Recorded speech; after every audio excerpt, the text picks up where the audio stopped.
Romantic comedies, commonly referred to as rom-coms, are a genre of film that deal with love in a humorous way. According to Emerson College professor Maria Sanfilippo, they grapple with couple formation and are very endpoint driven. Though comedic obstacles throughout the film provide viewers with that entertaining will they, won't they, viewers come into the film expecting a happy ending and know that it will be delivered. While rom-coms are often considered insubstantial chick flicks and ridiculed by critics, this view is thought to be sexist and reflective of how society is dismissive of women's interests. Ugh, as if! John Alberti of Northern Kentucky University knows the value of a romantic comedy, though, and believes that the genre deals with the fundamental aspects of human existence: desire, love, loneliness.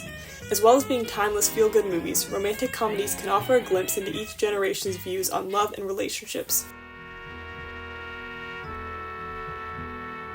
The romantic comedy genre is considered as having begun in the 1930s with screwball comedies, or early films that featured strong female leads and stories about the battle of the sexes. It Happened One Night, 1934, is often credited as the first screwball comedy and won all of the Big Five awards: Best Director, Actor, Actress, Adaptation, and Outstanding Production. The genre continued to change and develop throughout the following decades, and from the 1950s to the early 70s, romantic comedies focused on the differences between men and women and how they caused rivalry between love interests. In the 80s and 90s, teenagers were the focus of the genre, and films portrayed issues such as unrequited love, friendships, adolescence, and peer pressure. The era of neo-traditional romantic comedies also began in the late 1980s with When Harry Met Sally, 1989, and continued throughout the 1990s and early 2000s. It is what people most often think of when they imagine the romantic comedy genre. In the 90s and early 2000s, romantic comedies focused on imperfect yet interesting relationships, and many of them began to draw inspiration from classic literature. The works of Shakespeare, especially his play Much Ado About Nothing, are thought to have influenced the classic rom-com formula, and 1999's 10 Things I Hate About You puts a modern twist on The Taming of the Shrew. Additionally, 1995's Clueless parodies Jane Austen's Emma. By the 2010s, rom-coms started to focus on the nuances of marriage and long-term love rather than realistic relationships, as exemplified by 2011's Crazy Stupid Love. Finally, in the late 2010s into the 2020s, more diverse and non-heterosexual rom-coms started being made. At some point, rom-coms became overdone and stopped being so successful. The specific formula that they all followed, girl meets boy, problems and hilarity ensue, started to be redundant. This is in part because of studio demand for content that could be aimed at a broad audience. Rom-coms are no longer guaranteed to be a box office success, and hence it seems that their golden age has come to a close.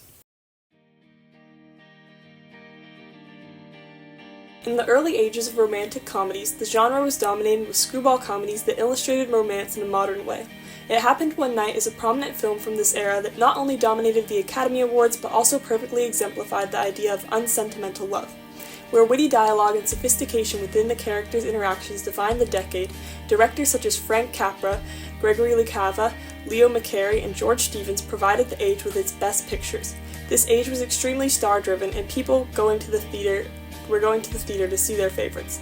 These actors include Jimmy Stewart, Spencer Tracy, Jean Arthur, Barbara Stanwyck, Katharine Hepburn, and Cary Grant.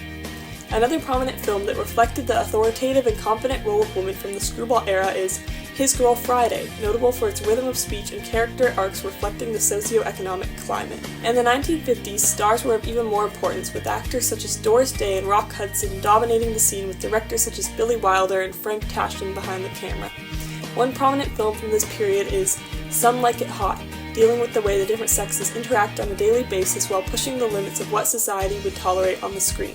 With the renaissance of romantic comedies in the late 70s through the 80s, films such as Annie Hall reintroduced the neuroticism and humor lost in 1960s movies, while teenage-targeted films such as 16 Candles and Pretty in Pink relit the heartwarming adolescent love inside cinemagoers. The most prominent film from this era is by far When Harry Met Sally, starring comedian Billy Crystal and rom-com superstar Meg Ryan, written by Nora Ephron and directed by Rob Reiner.